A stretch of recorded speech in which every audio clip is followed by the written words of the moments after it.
બનાસકાંઠાથી હાલ મહત્વના સમાચાર આવી રહ્યા છે। બનાસકાંઠામાં ખેડૂતોને ખાતર માટે હાલાકી ભોગવવી પડી રહી છે। બનાસકાંઠાના ખાતર માટે ખેડૂતોને ભારે હાલાકી વેઠવી પડી રહી છે। કાંકરેજના થરા ખાતે ખાતર માટે લાંબી લાઈનો લાગી છે। લાંબી કતારોથી સોશિયલ ડિસ્ટન્સિંગનો ભંગ તો થઈ જ રહ્યો છે। આ સાથે જ સરકારે ખાતર માટે વ્યવસ્થા કરવી જોઈએ તેવી માંગ ઉઠી છે। કોરોનાના કહેર વચ્ચે ખેડૂતોની લાંબી લાઈનો જોવા મળી છે। ખાસ ખેડૂતોને ખાતરની જરૂર હોય છે। શિયાળાની સિઝનમાં ખેતી વધુ થતી હોય છે, પરંતુ બનાસકાંઠામાં આ કાંકરેજ થરા ખાતે ઘટના બની છે કે જ્યાં ખાતર મેળવવા માટે લાંબી લાઈનો લાગી છે। અને લાંબી લાઈનો લાગવાને કારણે સોશિયલ ડિસ્ટન્સિંગ પણ અહીંયા ક્યાંય જોવા નથી મળી રહ્યું।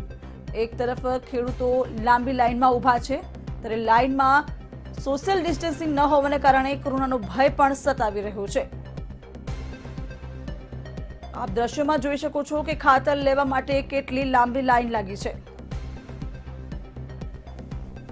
આ અંગે વધુ માહિતી આપવા માટે સંવાદદાતા ચેહર સિંહ આપણી સાથે જોડાઈ ચૂક્યા છે। જી ચેહર, જે રીતે ખેડૂતોની લાંબી લાઈન અહીંયા જોવા મળી રહી છે, ત્યારે શું વધુ વિગતો પ્રાપ્ત થઈ રહી છે હાલ?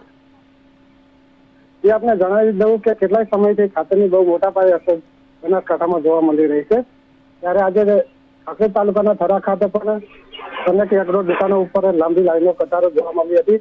ત્યારે એક બાજુ કોરોનાની મહામારી ચાલી રહી છે, ત્યારે બીજી બાજુ લાંબી લાઈનો અને કદાચ કોરોના જેવી બીમારી ફેલાશે તો આનો જવાબદાર કોણ? જી ચેહર, સમગ્ર માહિતી આપવા બદલ આભાર।